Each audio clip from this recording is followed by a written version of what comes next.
নমস্কার বন্ধুরা, শ্রাবণী রান্নাঘরে আপনাদের সবাইকে স্বাগত জানিয়ে আমি প্রতিদিনের মতো আবারও আজকের একটা রান্নার ভিডিও নিয়ে আপনাদের সামনে চলে এসেছি।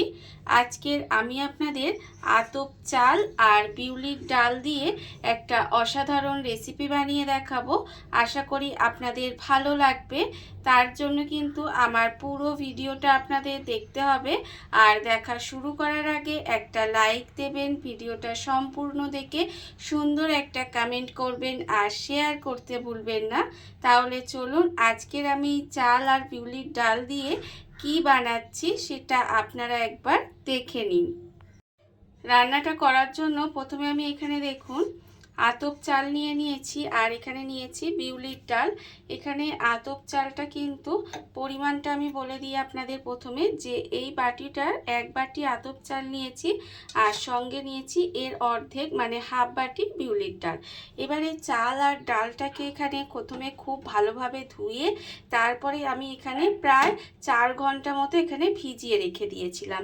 তারপরে জলটা একটু ঝারিয়ে নিয়েছি। এইবারে দেখুন আপনাদের দেখে বুঝতেই পাচ্ছেন চাল কিন্তু একদম ভিজে গেছে আর এখানে ডালটাও কিন্তু একেবারে ভিজে গেছে। এই যে ডালটাও নরম হয়ে গেছে।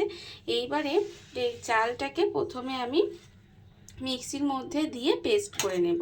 এখানে কিন্তু যতটা পারবেন কম জল দিয়ে এই চালটা প্রথমে পেস্ট করে নিতে হবে। দেখুন মিক্সির মধ্যে প্রথমে চালটা নিয়ে নিচ্ছি, নিয়ে চালটা প্রথমে পেস্ট করে নেব। চালটা আমার এখানে খুব ভালোভাবে পেস্ট করা হয়ে গেছে। চালটা আমি এখানে দেখুন সুন্দর করে পেস্ট করে নিয়েছি। এইবারে একটা বাটির মধ্যে আমি এই পেস্টটা ঢেলে নেব। বাটির মধ্যে কিন্তু এই পেস্টটাকে এইভাবে ঢেলে নিতে হবে। এইবারে এর মধ্যেই কিন্তু আমি এবার ডালটাকে দিয়ে দেব। দেখুন মিক্সির মধ্যে কিন্তু আমি এবারে ডালটা দিয়ে দেব। ডালটা দিয়ে এটাকেও কিন্তু সুন্দর করে পেস্ট করে নিতে হবে। ডালটাও কিন্তু একদম মিহি করে পেস্ট করে নেব। ডালটা মিক্সিতে দিয়ে এটাও কিন্তু খুব ভালোভাবে আমি পেস্ট করে নিয়েছি। এইবার এটাকেও কিন্তু যেখানে আমি চালটা ঢেলেছি তার মধ্যেই ঢেলে নেব। এটাও কিন্তু একদম এর মধ্যে ঢেলে নিতে হবে।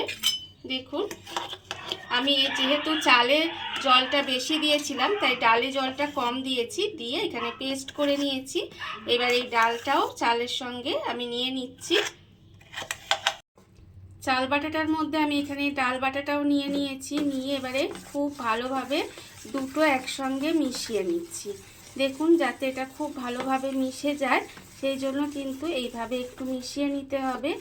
আর খুব চটপট যদি কিছু হঠাৎ করে খেতে মন চায় তাহলে কিন্তু এই যে আজকের আমি রেসিপিটা বানাচ্ছি সেটা কিন্তু আপনারা বানিয়ে দেখতে পারেন। খেতে ভীষণই সুন্দর হয়। ওপরটা একটু মুচমুচে হবে আর ভিতরটা একদম রসালো হবে।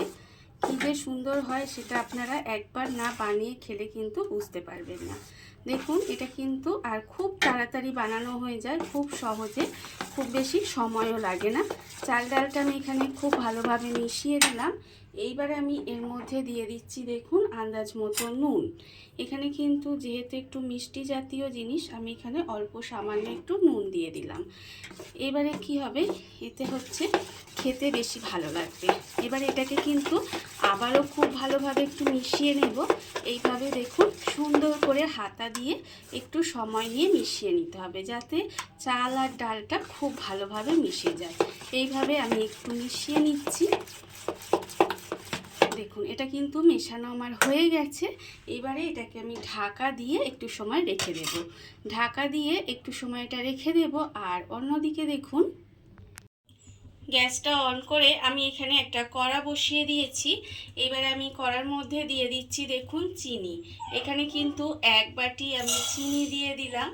আর যে বাটির আমি 1 বাটি চিনি দিয়েছি সেই বাটির কিন্তু আমি এখানে 1.5 বাটি জল দিয়ে দেব। মানে যতটা চিনি নেব তার যদি আপনারা 1 বাটি চিনি নেন তাহলে কিন্তু 1.5 বাটি জল দিয়ে দেবেন। এইবারে দেখুন এই চিনিটাকে প্রথমে খুব ভালোভাবে একটু গলিয়ে নেব।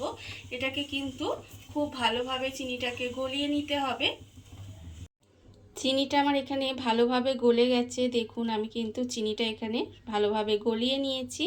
এইবারে আমি এর মধ্যে দিয়ে দিচ্ছি এখানে 3টে ছোট এলাচ এইভাবে মুখটা একটু ফাটিয়ে রেখেছিলাম, সেই ছোট এলাচটা এর মধ্যে দিয়ে দিলাম। ছোট এলাচটা দিয়ে কিন্তু আরেকটু সময় এই রসটাকে ফুটিয়ে নেব।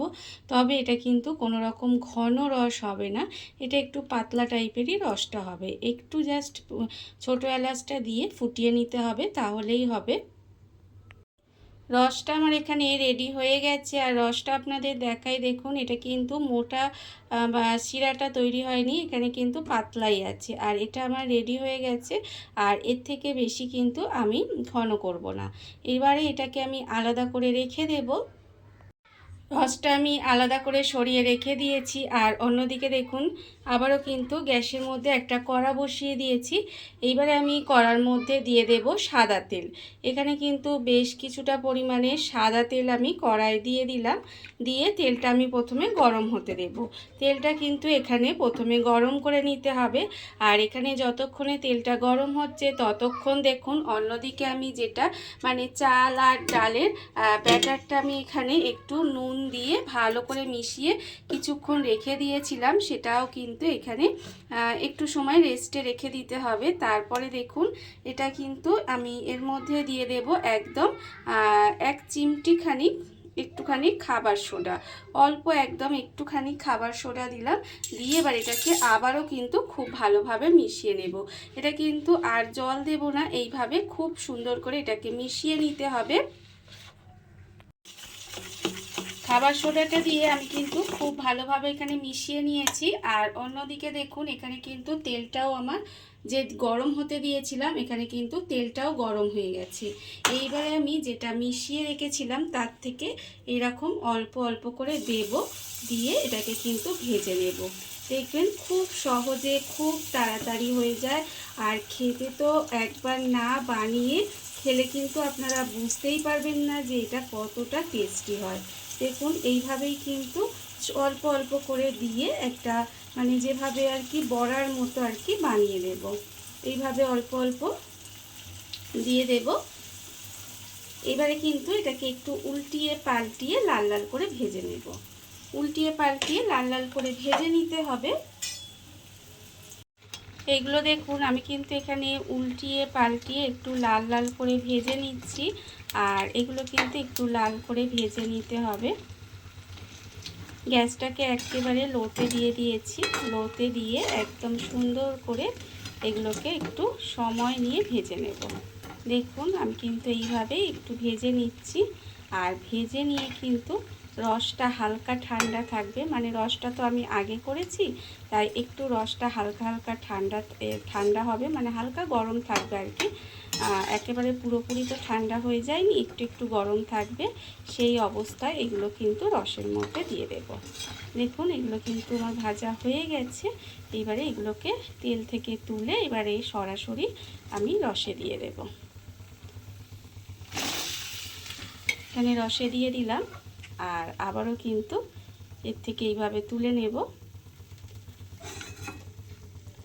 তুলে এটাকেও কিন্তু রসের মধ্যে দিয়ে দিলাম।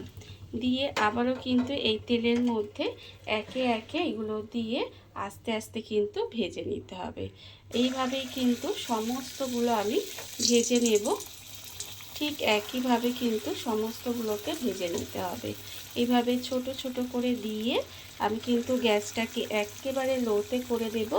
লোতে করে দিয়ে এইভাবে কিন্তু সমস্তগুলো ভেজে তারপরে রসে দিয়ে রাখবো প্রায় 15 থেকে 20 মিনিট। খুব বেশিক্ষণ কিন্তু রসে ডুবিয়ে রাখার দরকার নেই। 15-20 মিনিটের মতো এইভাবে একটু রসে ডুবিয়ে রাখবো। তারপরে আপনাদের পরিবেশন করে দেখাবো ঠিক কেমন হলো। দেখুন বন্ধুরা, বাড়িতে থাকা কত অল্প উপকরণে কত অল্প সময় কত সুন্দর একটা 1 বাটি চাল আর হাফ বাটি বিউলির ডাল দিয়ে কত সুন্দর একটা রেসিপি তৈরি হয়ে গেছে, আপনারা দেখতেই পেলেন। আর এগুলো কিন্তু খেতে ভীষণ সুন্দর হয়। আমি আপনাদের দেখাচ্ছি, দেখুন এগুলো কিন্তু এই যে বাইরেটা মুচমুচে আর ভিতরটা কিন্তু একদম রস ঢুকে চুপচুপ করছে, দেখতেই পাচ্ছেন। এই যে আপনাদের দেখাচ্ছি, দেখুন কতটা বাইরে থেকে মুচমুচে আর ভেতরটা কিন্তু নরম হয়েছে। খুবই সুন্দর খেতে হয়, খেতে কিন্তু ভীষণ সুন্দর হয়। এইভাবে আপনারাও একদিন হলেও বানিয়ে দেখবেন, আশা করি আপনাদেরও ভালো লাগবে। আর এই ভিডিওটা যদি আপনাদের ভালো লেগে থাকে আপনারা আমার চ্যানেলটা সাবস্ক্রাইব করে এইভাবে আমার পাশে থেকে যেতে পারেন। তাহলে চলুন আজকের ভিডিওটা এই পর্যন্তই। নমস্কার।